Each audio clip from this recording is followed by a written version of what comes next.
Imagine growing up dirt poor in one of the most impoverished yet culturally ambiguous communities in America, where on every street there's a struggling family, but also a vibe in street culture unlike anywhere else in America. That's where the story of Rakim Mayers begins, but you may know him as A$AP Rocky. You also probably know him as a fashion icon, a rap revolutionary, and also possibly an actor. Rocky has mastered music, fashion, and now, more recently, movies and film. He stayed relevant without dropping an album for almost 7 years.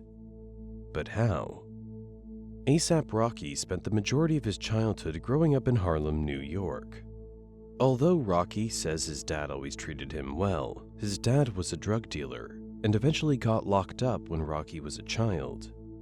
His mom tried her best to raise Rocky as a single parent, but eventually had no other option but to move into a homeless shelter, as Rocky's dad was the only one bringing in any money for the family. My dad, he made bad choices. He used to, sell drugs for a living, and we had a good life up until he got caught and got incarcerated. And, my mom, her only option was just homeless shelters because at that point, you can't imagine being like the people in the family that everybody goes to when there's financial problems and there's trouble and stuff, and then, that empire falling. Rocky's older brother Ricky was shot and killed when he was 13 years old. When he was 16, Rocky shot at a bully from school because he was pissed off that he kept bothering him. This ended up landing him in prison for attempted murder at Rikers Island in New York, a high-security prison stacked with murderers and felons. Rocky felt like he didn't belong there. He was just a kid who got pissed off and made one mistake. However, in jail, he would meet Casanova, an important friend who showed Rocky how prison worked, and would also end up saving his life during an altercation.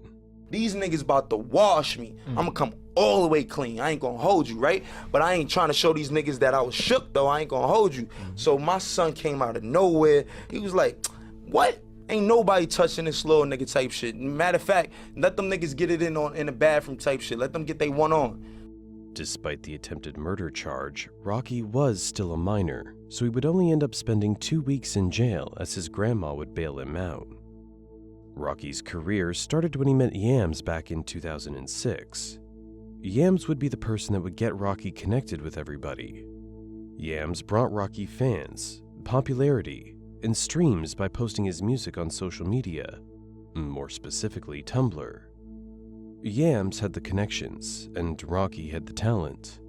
And this would eventually show when Rocky's hit singles Purple Swag and Peso blew up. Yams and Rocky would continue to promote these songs, and they would blow up not from previous popularity and trends, but from pure authenticity. Fans loved these two songs because of the new sound it brought to rap. No one expected this new dude named A$AP Rocky who made all this trippy rap music to be from New York, because his shit sounded so different. Rocky strived off authenticity, and doing and saying whatever he wanted. Oh yeah, other rappers can suck my dick, my nigga. We got this shit, my nigga. You know what time it is. Ayo, on some real shit. I'm not pretty no more. I'm gorgeous. Fuck all that other shit, nigga. Yo, hold on, nigga. From all of this popularity, Rocky would land a deal with RCA for $3 million, which for 2 songs was unheard of. Later in 2011, Rocky would drop his mixtape under RCA, Live Love A$AP. Live Love A$AP was a very trippy piece, and it was unlike any other album at the time. It was produced mainly by Clams Casino and Space Ghost Perp. Live Love A$AP received heavy backlash from New York locals, as they thought this new sound Rocky was bringing was a disrespect to the traditional New York hip-hop sound. Now, despite the fact that this kid is from New York, he doesn't really sound like a New York rapper to me. Not traditionally, anyway. I would have never guessed this guy was from the East Coast if he didn't bring it up in his music so often. Some critics and fans didn't like the fact that his music lacked lyricism. They liked traditional lyrical hip-hop, and didn't want to hear a new sound come out of New York, as rap icons such as Jay-Z, Biggie Smalls, and Nas had already laid a foundation for New York rap. Despite some criticism, Live Love A$AP still did numbers. Rocky started to gain traction in the rap game and started to build a legit name for himself. Rocky even performed at Coachella in 2012, and soon after began working on his next album. Dropping in 2013, Live Long ASAP was Rocky's second release. It was a more polished version of his previous work, and was also a very unique blend of psychedelic cloud rap topped with interesting vocals. One of the most exciting and mysterious tracks on the album, Live Long ASAP, gives us a unique view on Rocky's come-up before entering the rap game, while also giving us unique vocals and a trippy chorus. Rocky wanted to market this album to everybody and create a bigger audience than his last work. He wanted to expand his fan base and not just have a fan base that consisted of the new generation. Live Long ASAP was more popular than Rocky's first project, getting Rocky enough popularity to sign deals with fashion designers such as RAF, Guess, Hood by Air, and so on.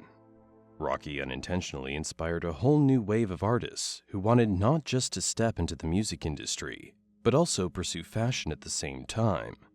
Playboy Carti even credits Rocky as one of the most important influences early on in his career, influencing his fashion, music, and lyrics, with fans even calling him ASAP Carti because of his similarities to Rocky. You know, Flacko found out and he just got me like that, you know? Were you a fan of Flacko first? You know what I'm saying? That's around the time. It's just like it was going too crazy. Like everything influence was just Flacko. And everything. Rocky, man, he like a whole package though. You know what I'm saying? Yeah, like nah, he is. Go ahead. People are starting to catch on, you know. So. And what's your connection to the ASAP mob? Oh, that's family. I'm signed to Rocky. Okay. All right, so you're signed to Rocky. Rocky's next release, however, would truly be his masterpiece. After a 2-year wait, At Long Last ASAP dropped in 2015. Rocky wanted this album to showcase what he was going through at the time. He didn't care about streams or money anymore. He wanted to show what he could really do as an artist. And I didn't think it was all about like mainstream kind of songs this time around. You know, not that I'm opposed to those kind of songs, but this project was really just based about like my career and what I was going through at the current time and how I saw life for the past 2 years since people got to know me and since I disappeared. So, At Long Last ASAP was Rocky's biggest piece yet. Its rollout was influenced by Yams' death, who died from a drug overdose right after Rocky had dropped the lead single to the album. Rocky was broken, and so was the ASAP mob. After Yams' death, the group seemed to split apart slowly. Rocky wanted to convey this pain he was going through on the album, but also wanted to grow artistically. Soon after its release, At Long Last ASAP would be considered one of the best albums of the 2010s. On the album, Rocky included features from legends such as Rod Stewart and Kanye West, while also giving a feature to a random homeless guy he met in London, Joe Fox. This variety of different features on the album continued to show that Rocky does shit the way he wants to do it. He doesn't listen to anyone when creating, which is what makes him so likable and authentic. Despite this success, Rocky would not drop an album for over 3 years. Rocky would finally drop Testing in 2018. On this piece, Rocky really just wanted to test new sounds and find new ways to create. When it was first released, Testing did not do so well like people initially expected. Although the project had a wide range of sounds just like his other pieces, many fans considered it boring or too messy. Many people wondered if Rocky was beginning to fall off, but he gave us many cool songs on this album such as Praise the Lord and Tony Tone, along with super unique and cool music videos like ASAP Forever. But many thought this new piece didn't compare in the slightest to his previous piece, At Long Last ASAP.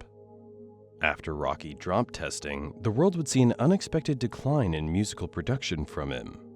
Despite the lack of production, he has dropped some singles and even teased dropping albums like All Smiles back in 2019, and more recently Don't Be Dumb in summer of 2024. In 2016, Rocky became the first black male to model for Dior. He's also done work with Calvin Klein, Gucci, and has a huge deal with Puma. Rocky's managed to stay relevant through his talent, good looks, and charisma. Rocky has a certain aura to him. He never gave a fuck about what anyone thought. He always does things his own way. You can tell by the way he dresses that he's unique. He doesn't only start trends, he revolutionizes them. After multiple successful albums and mixtapes, an impressive modeling career, and gaining a legacy like no other rapper, A$AP Rocky is single-handedly one of the most influential artists of the 2010s. He's inspired other artists to pursue their own beliefs, do what they want with their art, and to not care what anyone thinks.